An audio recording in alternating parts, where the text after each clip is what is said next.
arc-en-ciel et iris vous donnent le sourire.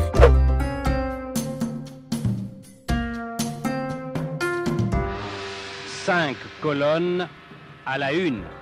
Étienne Trössler, directeur du FEC, le foyer de l'étudiant catholique, est notre invité toute cette semaine.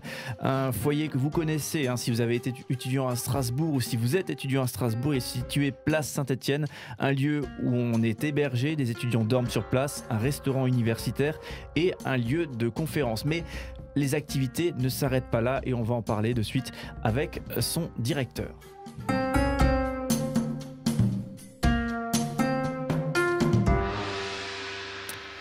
Souvent dans ces organes historiques, ces institutions qui ont beaucoup d'histoire derrière elles, il y a beaucoup de choses qui se cachent. J'ai l'impression que c'est le cas aussi pour le FEC, le foyer de l'étudiant catholique.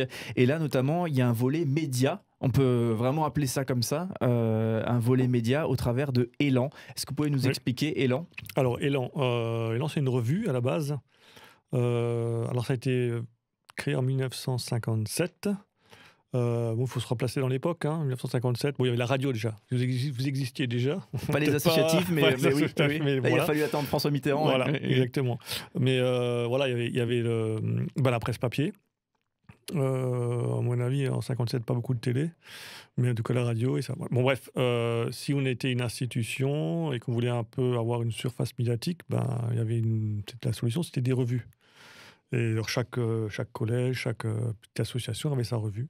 Et donc le FEC a créé sa revue pour relayer donc ce qu'elle avait, ses idées, ses conférences. C'était sous forme de journal plutôt. C'était un genre journal papier. Et donc le frère Médard, le fondateur, a lancé cette revue avec toute une équipe autour de lui.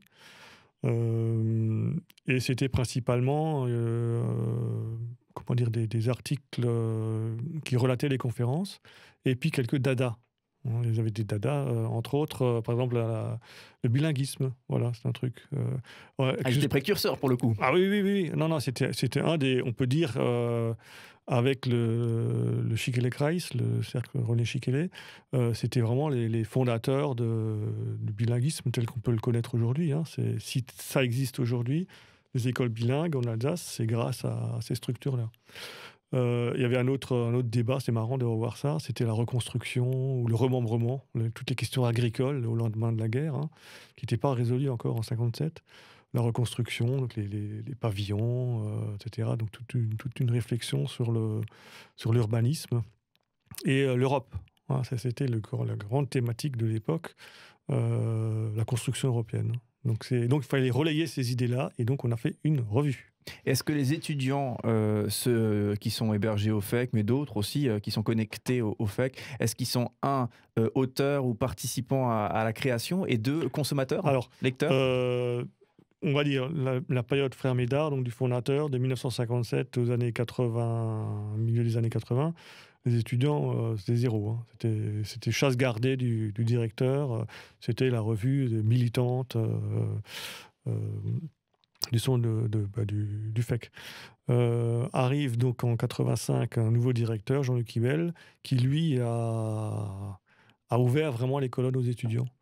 Et là, les étudiants ont pris la plume et ont commencé à non seulement écrire des textes suite aux conférences, mais carrément des articles que eux avaient envie des idées à eux, quoi. Et ça, c'est resté un peu une tradition jusqu'à aujourd'hui. Les étudiants peuvent écrire dans la revue, avec toujours une relecture derrière et puis une orientation, parce qu'il faut un peu rédiger, mais en tout cas, ils sont acteurs, quoi. Et du coup, ça se développe parce que les jeunes souhaitent prendre la parole à l'écrit, parce qu'ils veulent tous faire des vidéos, mais... Exactement. Alors ça, c'est une évolution, on va dire, d'une dizaine d'années maintenant. Ils ont du mal à écrire. J'avoue que c'est un peu difficile. Autant dans les années 80-90, ça y allait plus facilement. Aujourd'hui, ils ont beaucoup plus de mal. C'est-à-dire, il faut vraiment les accompagner. Mais c'est pas qu'ils n'ont rien à dire, mais c'est qu'effectivement, ils sont plus attirés par la vidéo. J'ai dit, mais vous pouvez écrire... Ah non, mais nous, on veut faire des chaînes YouTube, vous ne pouvez pas écrire dans Élan, nous. J'ai dit, ok, faites une chaîne YouTube si vous voulez, mais voilà, moi, je tiens au papier. On tient à ce qui est... C'est un exercice, c'est vrai, qui est assez ingrat, d'écrire un article. Parce que comment est-ce qu'il est relayé, qui le lit, etc. Mais puis on voit pas sa tête, quoi. Je veux dire, il y a un côté narcissique dans YouTube qui est assez impressionnant. Si, ils ont quand même envie de faire passer des trucs, hein, c'est clair. Et aujourd'hui, qu'est-ce qui vous pousse et qu'est-ce qui pousse le FEC à poursuivre un effort justement média au travers de Élan? Alors, on s'est posé la question, hein, parce que je ne cache pas que les abonnés se sont effondrés. Hein. Et le papier est en crise. Le papier est en crise absolue. Bien sûr. Si on continue à avoir une version papier, je ne dis pas que c'est pour l'histoire à la postérité, mais je crois beaucoup quand même encore au papier, dans le sens où non seulement ça reste, c'est ce qui restera, est-ce qu'il y a une chance de rester. Les super numériques, paradoxalement, je ne suis pas sûr que ça reste si... Enfin, voilà, même on sait très bien que le numérique, ce n'est pas forcément pour l'éternité. Hein. Oui, et pourquoi aujourd'hui, effectivement, continuer le FEC se dit Élan, il faut faire. Élan, il faut faire, parce qu'en fait, ça nous force à avoir une ligne éditoriale. Parce que si vous faites des petites choses comme ça, des conférences, ou je sais pas, enfin, des trucs comme ça, chaque semaine, des trucs, il n'y a pas forcément un effort de cohésion. Quand vous faites une revue, vous êtes, qu'est-ce que j'ai envie de dire ? Il faut qu'il y ait une progression, il faut que ce soit cohérent, il faut que les articles se répondent, il faut qu'ils se complètent. C'est pas des choses qui sont comme ça mis bout à bout, sans cohérence. Donc ça oblige à avoir en fait de l'intelligence. L'intelligence, c'est quoi ? C'est mettre les choses en relation, de les mettre en comparaison, en opposition, en miroir, etc. C'est ça, c'est une revue, c'est ça. Quand vous regardez un journal, un bouquin, c'est ça, c'est une construction. Il faut que ça soit cohérent. Si c'est pas cohérent, ça tombe, hein, c'est tout, ça s'arrête automatiquement. Personne ne le lira et ça vous dira, mais c'est quoi ce truc ? Et il fallait que le FEC, que le foyer de l'étudiant catholique fasse cet exercice et réalise ce projet. Moi, j'ai envie quand même qu'on garde une qualité... une qualité éditoriale, enfin intelligent. Il faut qu'on reste des intelligents, quoi. Faut pas qu'on fasse un peu n'importe quoi. Balancer des trucs, des posts. On a un truc sur Facebook. Je mets rien. Je fais que passer de l'info. Ah, peut-être que dans 10 ans, Facebook sera mort. Hein, donc... En plus, ça sera pas, voilà. Ça mais c'est-à-dire faire des articles de fond, genre un post Facebook, déjà personne ne le lit jusqu'au bout, s'il fait plus de 600 mots, quoi. Donc c'est quoi l'intérêt ? Vous mettez les trucs les uns derrière les autres, comme ça vous enfilez les perles, c'est pas cohérent, quoi. Une revue, ça a 32 pages, et il faut que ça se tienne. Voilà. Il faut que ça se réponde. Il faut que ça soit cohérent. Et du coup, même question que j'ai pu vous poser précédemment pour l'avenir finalement du foyer étudiant catholique. L'avenir de Élan, il me semble qu'il y a des choses en réflexion, en mouvement. Alors, ça a toujours un peu évolué. Hein. Au début, c'était quasiment un journal, genre DNA, enfin papier comme ça, quoi. Ça s'est transformé en magazine dans les années fin 90. En couleur, parce que c'était l'époque où il fallait faire un peu quelque chose de plus qualitatif au niveau papier. Et on s'est rendu compte que le magazine, c'est aussi quelque chose qu'on peut lire, mais aussi qu'on peut jeter, qu'on ne garde pas forcément. L'objectif, maintenant, c'est d'avoir une revue annuelle. Donc, en fait, ça sera sous forme de livre. Et de 200 pages, quoi. C'est un petit volume, quand même. Gros volume, 100 pages. Et voilà, c'est quelque chose qu'on pourra garder. Et qu'on pourra. Alors, c'est des articles volontairement longs. Et si on veut. On n'est pas obligé de le lire d'un coup. Il y a des choses très différentes dedans. Et si on veut lire un jour un article, on le lira. On pose le livre. Si on dit, mais tiens, je sais que dans Élan, il y avait tel et tel article sur, je sais pas quoi, l'Europe. Hop, je vais reprendre le bouquin et je vais lire cet article-là, quoi. C'est vrai que, alors je connaissais l'information, c'est pour ça que je vous lance là-dessus. Hein, donc c'est cette reformulation d'Élan avec justement un projet annuel et des articles longs, fouillés, travaillés, etc. J'ai tendance à dire, et c'est un peu caricatural, mais certes, à contre-courant par rapport à l'idée médiatique du moment où on va dans le vite, on va dans l'actu et puis après on n'en parle plus. Justement, c'est un coup de gueule presque par rapport à... Oui, exactement, ouais.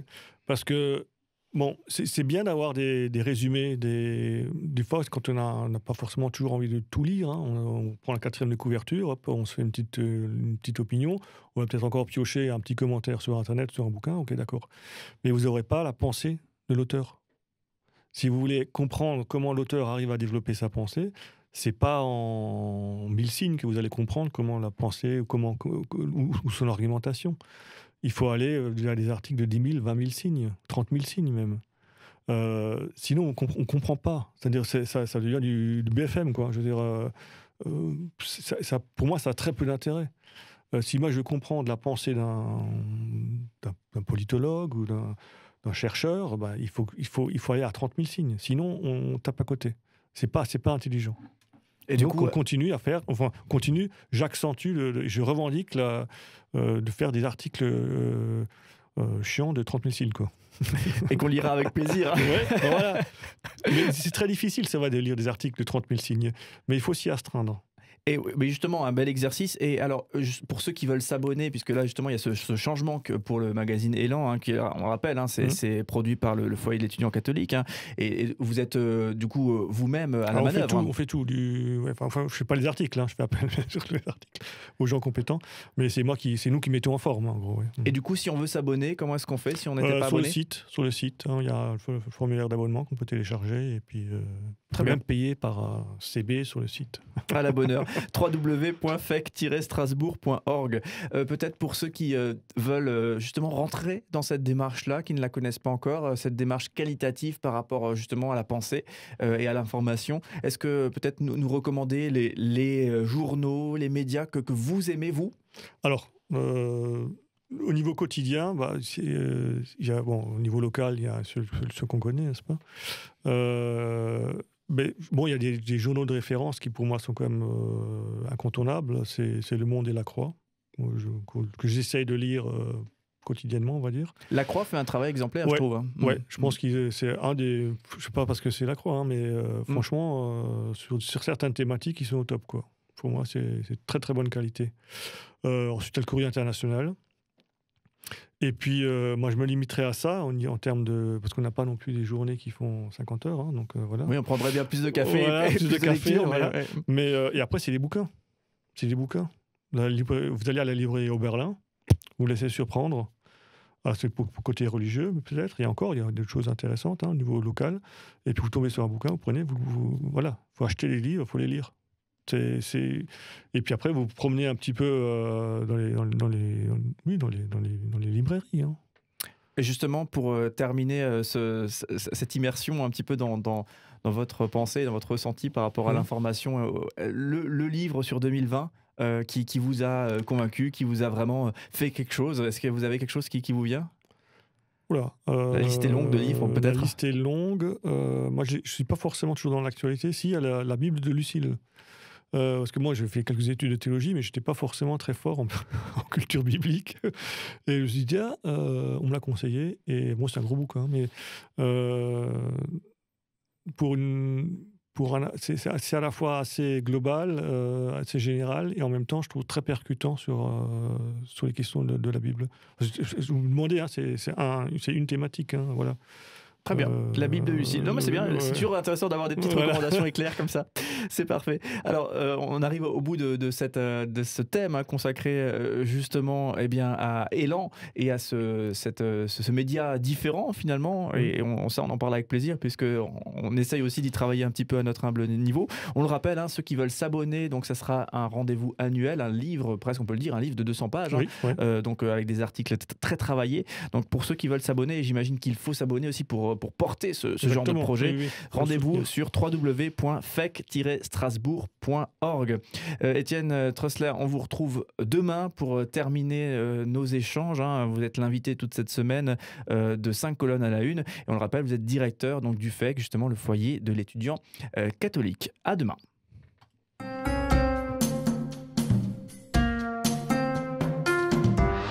Cinq colonnes à la une.